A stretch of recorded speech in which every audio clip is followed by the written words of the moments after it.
Howdy, hi. It is Do Your Job Sports MLB Rundown picks and predictions for Tuesday, July 22nd, 2025. We're looking at the best bets of the day. Let's get into the video. All right, first things first, got to take a look at the previous day's results. Thankfully, we do not go 1-7 again, although it is just a break-even day. 4-4, bringing our season record to 386 and 384. We swept one game, we got swept in another game, and then the rest we just split.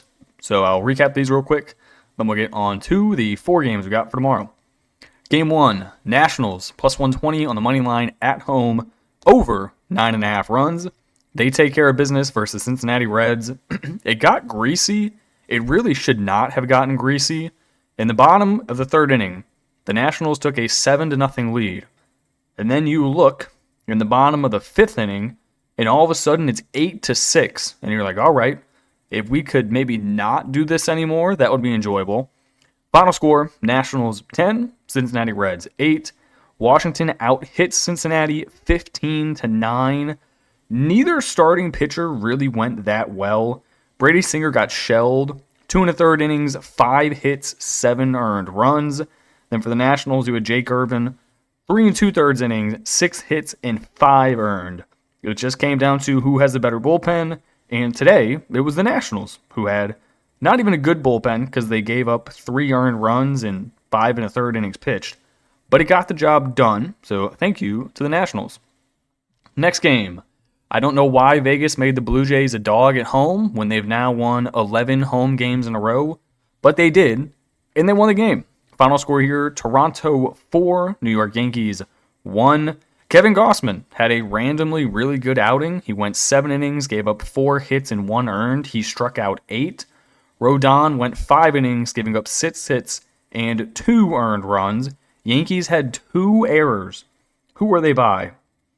Throwing error by Oswaldo Peraza, and the other one by Volpe. Yeah, Volpe sucks. I don't know why they still have Volpe in the lineup. Today he went over 3, and he's batting .216 on the year. 94 strikeouts compared to 76 hits. He only has 53 RBIs. Maybe you shouldn't be giving this guy 397 plate appearances.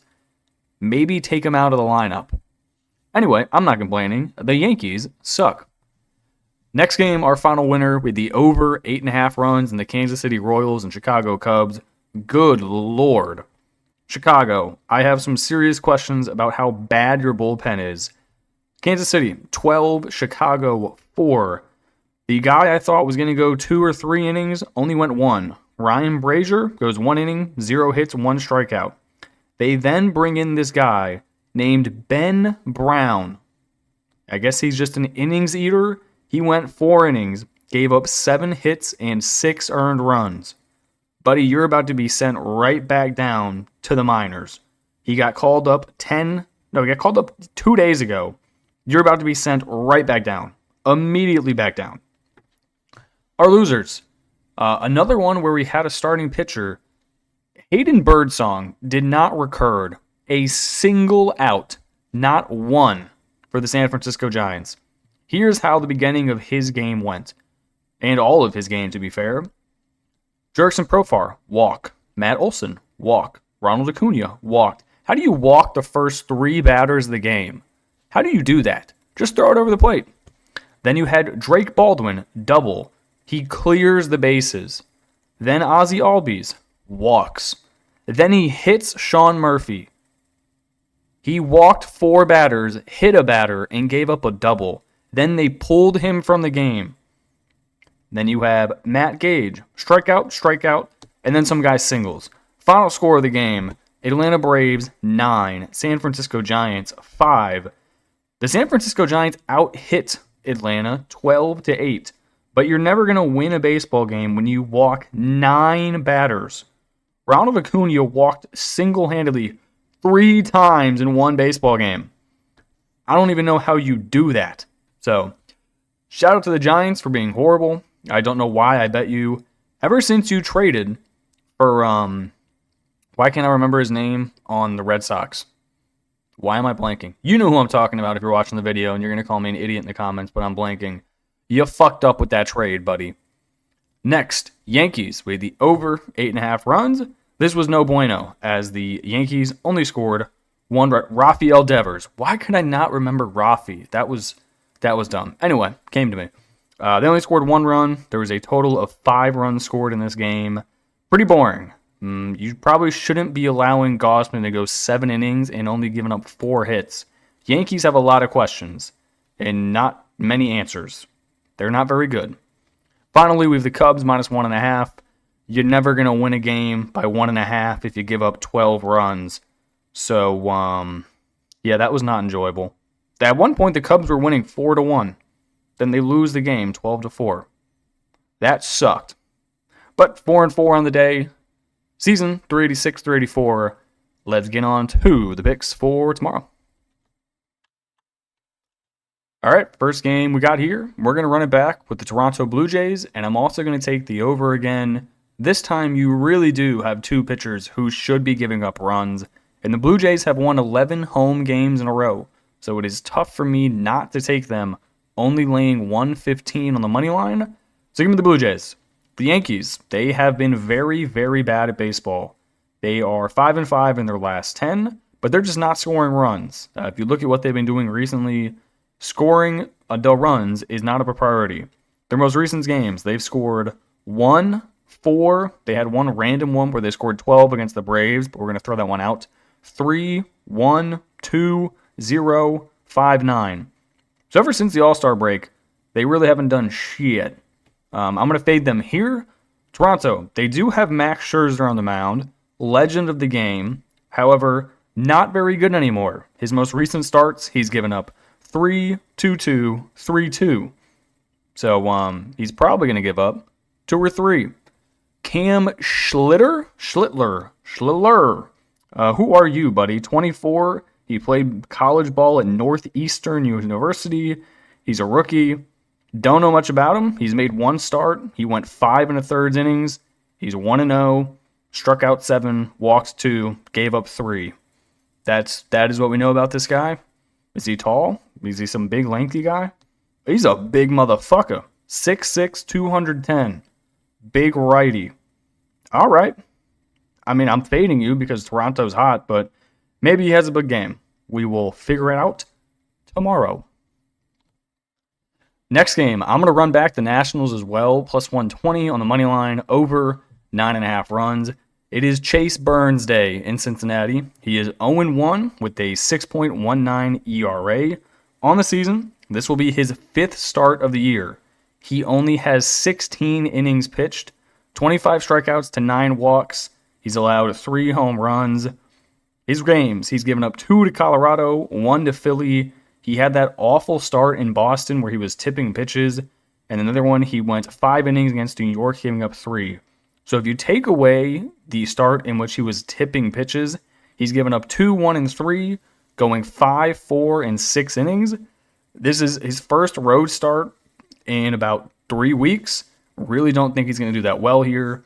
Nationals, Brad Lord, 2-5. Also, that is a fucking awesome name. 2-5 on the year, 3.46 ERA. 6 starts this year, 65 innings pitched. Mostly a bullpen guy. 56 strikeouts to 23 walks. Not the best ratio. Only giving up 5 home runs, though. So that one's not bad. I don't mind him. Another young guy. He's a rookie as well. We'll see what goes on here. But I'll take the home dog and the over 9.5 runs. Next game. I looked at this and I was like, dude, you cannot be taking the Pirates to win 2 in a row against the Tigers. And then I was like, yeah, but the Tigers have been playing very bad baseball recently.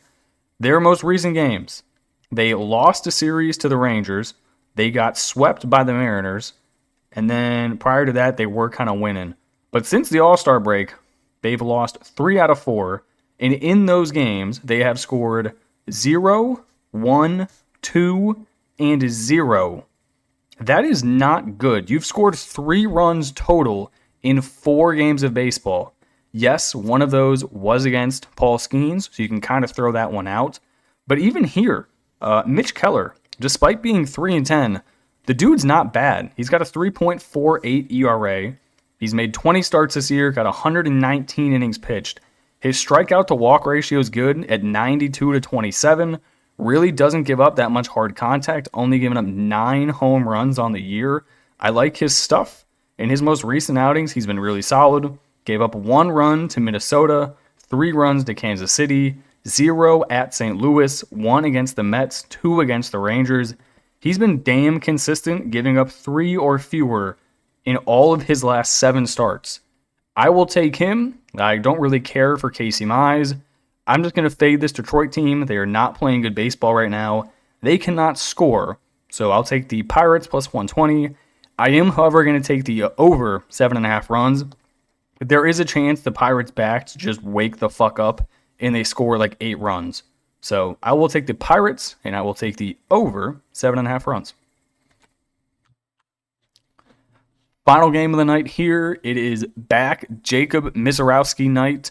Brewers plus 105 on the money line. I think the wrong team is favored. I'm going to take the under 6.5 runs. Normally, my rule with taking over-unders at 6.5 is if you're a man, you just got to look between your legs and be like, all right, I have to take the over of 6.5 runs. But I'm going to go against my rule. You got 2 really good pitchers on the mound. Misiorowski's looking like the rookie of the year. He made the All-Star game, despite only making 5 starts prior to. He's really, really good. So far, he's got 25 and 2/3 innings pitched, 33 strikeouts, 11 walks, 4 home runs given up, which is a tad high for what you want. But it makes sense if you're throwing the ball that hard and you're throwing that many fastballs. If you do get a barrel on it, odds are the motherfucker's going to go a long way. Logan Gilbert, he's like every single Seattle starting pitcher. He's going to have like a mid-3 ERA, have about a 500 record, and that's about how it's going to go. His recent game log gave up 0 to Detroit, 5 to the Yankees, 1 to Kansas City, 4 to Texas. So it looks like he's having a good, bad kind of start. He has not pitched in a game in 10 days. He has not pitched in a home game in 3 weeks. Hell, he's only made 1 home start in the last month and a half, and that was versus Boston on June 16th.